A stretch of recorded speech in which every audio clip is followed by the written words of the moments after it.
अब तो 71 केंद्रीय मंत्री है, स्वतंत्र प्रभार वाले मंत्री हैं, राज्य मंत्री हैं, सबसे वो फंड लाइए, बिहार को क्योटो जापान बनाइए। भाई चिराग पासवान के सामने चुनौतियां हैं। हाँ। पासवान भवन का दुसाध का नेता बोलिए आप। जी जी बिल्कुल बिल्कुल। तो वो है ऐसे बोलने वाली बात। तो सुन लीजिए, दुसाधों के लिए कहीं भवन नहीं है तो दुसाध भवन बनाओ भाई चिराग पासवान। दुसाध रेजिमेंट कब बनवा रहे हैं, लोकसभा में ला रहे हैं आप। भाई चिराग पासवान अनुसूचित जाति जनजाति के जो आरक्षण है 22.5%, उसको कब आप लागू करवा रहे हैं मोदी साहब से। क्या हार में क्या जीत में, किंचित नहीं भयभीत में, संघर्ष पथ पे जो मिला ये भी सही वो भी सही, हार नहीं मानूंगा रार नहीं ठानूंगा। चिराग पासवान जितना जमुई संसदीय क्षेत्र में कार्य नहीं किए, उतना मैं हाजीपुर के लोगों के लिए, हाजीपुर संसदीय क्षेत्र के लिए स्टील नुमा पुल जो गंगा सेतु देख रही हैं वो मेरा भारत सरकार जरूर बनाए, लेकिन उसके लिए बड़ा आवाज़ मेरा था। जहाँ पे 1000 की आबादी है, जहाँ पे 1500 की आबादी है, जहाँ पे 250 की आबादी, वो लोग कह रहे कि हम लोगों ने वोट किया, वोट गए कहाँ। तो ये ईवीएम का खेल चिराग पासवान के 5 सीट पे खेली गई है। नरेंद्र दामोदर मोदी साहब खुद ही कैसे जैसे तैसे जीत गए, नहीं तो 2 राउंड वो पीछे चले हैं। प्रधानमंत्री पीछे चलता है। हम लोगों ने, देश की जनता, बहुजन के लोग, अम्बेडकरवादी लोगों ने बता दिया आपको कि 400 के पार नहीं जाने दिए। बस इसी में खुश हो जाइए। और आप लोग जो कह रहे थे कि संविधान बदले जाएंगे, आरक्षण खत्म किए जाएंगे। देखिए, कल तीसरी बार प्रधानमंत्री मोदी ने जो है शपथ ले ली है और बिहार का दबदबा इस बार दिखा कैबिनेट में। 8 मंत्री जो है इस बार कैबिनेट में दिखेंगे बिहार के, उन्होंने शपथ ली है। जो सबसे चमकता हुआ चेहरा नजर आ रहा था वो कह सकते हैं कि चिराग पासवान का नजर आ रहा था। चिराग पासवान जो लोक जनशक्ति पार्टी रामविलास पासवान के अध्यक्ष हैं, वो कल शपथ लेते हैं, माथे पे तिलक और दिल पे तिरंगा जो है लगाए दिखते हैं और बड़ी खुशी से पिता की विरासत को आगे बढ़ाते हुए दिखते हैं। इन्हीं सब तमाम मुद्दे पे बात करने के लिए हमारे साथ राजकुमार पासवान है। आप तो कह रहे थे कि हाजीपुर से चिराग पासवान हार जाएंगे, वो तो कैबिनेट मंत्री की शपथ लेते कल दिख रहे थे। देखिए, बहुत बढ़िया बात है जीत की। चिराग भाई को बहुत बहुत बधाई, ढेर शुभकामनाएं। और जो जमुई को उन्होंने 50 साल पीछे छोड़ने का काम किया है, तो इस बार हाजीपुर की जनता उम्मीद करती है कि कम से कम क्योटो जापान जो ड्रीम प्रोजेक्ट नरेंद्र दामोदर मोदी साहब का रहा है, उनके पिता स्वर्गीय रामविलास पासवान जी का रहा है कि चिराग के नेतृत्व में जमुई क्योटो जापान बनता, वो नहीं हो पाया। अब कम से कम हाजीपुर क्योटो जापान 543 लोकसभा में से 1 सीट क्योटो जापान बन जाएगा। आप बोल रहे हैं कि चिराग पासवान ने पीछे छोड़ दिया जमुई को, लेकिन वो कह रहे थे वहाँ की जनता तो जब रो रही थी, जब उन्होंने फैसला लिया कि वो हाजीपुर से चुनाव लड़े, वहाँ की जनता उनको रोक रही थी, रो रही थी उनके लिए। देखिए, अगर वो समझते ना अपने आप का प्रमोशन दिलाना, अगर कल से मेरा प्रमोशन शुरू हो जाए ना तो बिहार ही नहीं देश की जनता मेरे लिए रोना शुरू कर देगा, समझे। तो खैर वो अलग बात है। सबसे पहले बिहार में बहुत बड़ा चैलेंजिंग है चिराग पासवान के लिए। बिहार की हाजीपुर लोकसभा संसदीय क्षेत्र की 20 लाख जनता ने उन पे भरोसा जताया है। अगर उस भरोसा पे काम नहीं करेंगे तो अगली बार उनको सर से उतार के फेंक दिए जाएंगे चिराग पासवान। और वो जानते हैं कि मैं इस बार किस तरह से जीता हूँ, मैं उनको पता है। भारी बहुमत से जीते हैं, जनता ने उन पर अपार प्यार दिखाया। अंदर की बात क्या है चिराग को पता है, नरेंद्र दामोदर मोदी साहब को पता है और नीतीश कुमार जी को पता है। क्या है अंदर की बात? बस बता दिया। इंजीनियर राजकुमार पासवान जमीनी नेता जो पिछले बार 35-40 हज़ार वोट लाया, उसको ईवीएम ने मात्र 1919 वोट दिया। बस यही गलत बात तो है आप लोगों का, जहाँ से जीतते हैं वहाँ ईवीएम नहीं, जहाँ से हार जाते हैं वहाँ ईवीएम का रोना रोने लगता है। सुनिए, चिराग पासवान जितना जमुई संसदीय क्षेत्र में कार्य नहीं किए, उतना मैं हाजीपुर के लोगों के लिए, हाजीपुर संसदीय क्षेत्र के लिए स्टील नुमा पुल जो गंगा सेतु देख रही हैं वो मेरा भारत सरकार जरूर बनाए, लेकिन उसके लिए बड़ा आवाज़ मेरा था। पटना मेट्रो रेल हाजीपुर से जुड़ेगी, वो मेरा आवाज़ है। क्यों स्वीकार नहीं किया आपको वहाँ की जनता? सुनिए, जनता स्वीकार किया।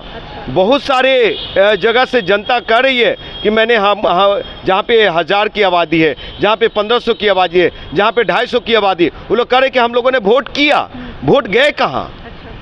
तो ये ईवीएम का खेल चिराग पासवान के 5 सीट पे खेली गई है, 5 सीट पर खेली गई है। और नाम नहीं बताऊंगा, एक बहुत बड़े हैकर ने मुझे फ़ोन किया, बताया। बहुत बड़ी बात कह रहे हैं आप। बहुत बड़ी बात कर रहा हूँ, ईवीएम का खेल। सुन लीजिए, कुछ साक्ष्य है आपके पास आए थे? नरेंद्र दामोदर मोदी साहब खुद ही कैसे जैसे तैसे जीत गए, नहीं तो 2 राउंड वो पीछे चले हैं। प्रधानमंत्री पीछे चलता है, हाँ।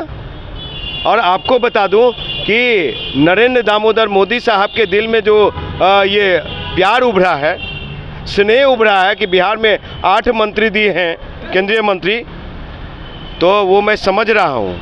और नीतीश कुमार जी कल तक उनके सामने जीरो थे, आज नीतीश जी हीरो हो गए हैं, किंग मेकर हो गए हैं। तो ये किंग कल भी थे नीतीश कुमार, आज भी हैं किंग।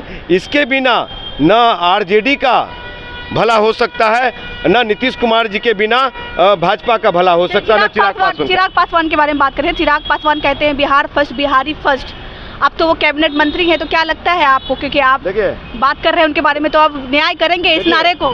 देखिए, चोरी किया हुआ बिहार फर्स्ट, बिहारी फर्स्ट में जितने भी योजना उन्होंने जो विचारधारा वो डाले हैं, जितने बिंदुवार 21 सूत्री कार्यक्रम उन्होंने डाला है, अब तो 71 केंद्रीय मंत्री है, स्वतंत्र प्रभार वाले मंत्री हैं, राज्य मंत्री हैं, सबसे वो फंड लाइए, बिहार को कोयटो जापान बनाइए, कृषि व्यवस्था को सुदृढ़ कीजिए।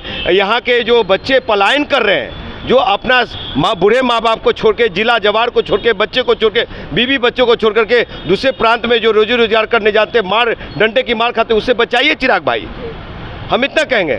और नरेंद्र दामोदर मोदी साहब इतना जरूर बता दे, हम लोगों ने, देश की जनता, बहुजन के लोग, अम्बेडकरवादी लोगों ने बता दिया आपको कि 400 के पार नहीं जाने दिए।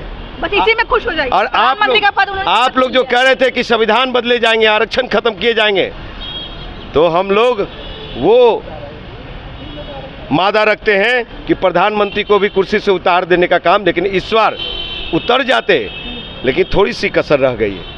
आप अगर इस बार काम 5600 वैकेंसी आया था ना रेलवे में, अगर अब रेलवे में, अब दूरसंचार विभाग में, अब कोल माइंस में, अब कृषि विभाग में, अब में, रेल मंत्रालय में अगर वैकेंसी नहीं आती है, तो देश का युवा नौजवान अगली बार 243 इस बार है ना, हाँ 240 है ना, अब 40 पे आकर के टिक जाइएगा। अच्छा, इतना बता दें। जनता ने फिर भी अभी भी वो जो है देश की सबसे बड़ी पार्टी है, इतने होने आप लोग की तमाम कोशिशों के बाद भी वो अभी तक की सबसे बड़ी पार्टी है। देखिए, बस इसलिए आप लोग खुश होते गए कि आपने 400 पारे को रोक दिया, आपने हरा तो नहीं दिया कंप्लीटली। सरफरोशी की तमन्ना अब हमारे दिल में है, देखना है दम कितना बाजुए कातिल में है। शुरुआत हो चुकी है, समझे। और रही बात मेरी, क्या हार में क्या जीत में, किंचित नहीं भयभीत में, संघर्ष पथ पे जो मिला ये भी सही वो भी सही, हार नहीं मानूंगा रार नहीं ठानूंगा, अपने संघर्ष पथ पे चलता रहूँगा, संघर्ष के रास्ते चलता रहूँगा। किसको मंत्री पद मिला, कौन प्रधानमंत्री बना, उससे मतलब नहीं। देश हित में, राष्ट्र हित में, बिहार हित में, बिहार के 13 करोड़ आवाम के हित में हमारी आवाज़ की आहुति जहाँ भी देनी पड़ेगी, उससे पीछे नहीं हटूंगा। आप राजकुमार पासवान है, चिराग पासवान कहीं ना कहीं जो है पासवानों के सबसे बड़े नेता बन करके उभरे हैं, युवा चेहरे, और वो खुश हो रहे थे कल की पिता की विरासत को आगे बढ़ते हुए लेके जा। क्या कर रही हैं? पासवानों के नेता के रूप में वो सबसे बड़े नेता के भाई चिराग पासवान को फिर एक बार बधाई। भाई चिराग पासवान के सामने चुनौतियां हैं। पासवान भवन का दुसाध का नेता बोलिए आप। जी जी बिल्कुल बिल्कुल। तो है ऐसे बोलने वाली बात। तो सुन लीजिए, दुसाधों के लिए कहीं भवन नहीं है, तो दुसाध भवन बनाओ भाई चिराग पासवान। दुसाध रेजिमेंट कब बनवा रहे हैं, लोकसभा में ला रहे हैं आप। भाई चिराग पासवान अनुसूचित जाति जनजाति के जो आरक्षण है 22.5%, उसको कब आप लागू करवा रहे हैं मोदी साहब से। भाई चिराग पासवान पासवानों में खास करके जो युवा नौजवान बेटा बेटी बेरोजगार घर में बैठे हुए हैं, उनको कब आप रोजगार दे रहे हैं भाई चिराग पासवान। ये सारे बहुत सारे मुद्दा। हमारी बेटियां कुपोषण का शिकार होती है, जब शादी के बाद प्रेगनेंसी होती है, प्रेग्नेंट के बाद उनको सही पौष्टिक आहार नहीं, इसके लिए कोई योजना आएगा क्या। मैं चिराग पासवान से मैं पूछता हूँ, अगर ये सब करेंगे तो मैं भी उनके साथ हूँ। और अगर कहीं उनको बुद्धि विवेक काम नहीं करता मंत्री बनने के बाद, तो वो हमसे सलाह ले, तो वो हमसे सलाह ले, समझे, सलाह ले। रेडी पटरी वाले पासवान, रिक्शा चलाने वाले पासवान, मजदूरी करने वाले पासवान, भीख मांगने वाले पासवान, मड़ई में रहने वाले पासवान, उन लोगों को कब उद्धार होगा। 42 साल आपके पिताजी नहीं किए, अब आप मंत्री बने, मेरी शुभकामनाएं। ये सारे कार्य कर दीजिए भाई चिराग पासवान जी।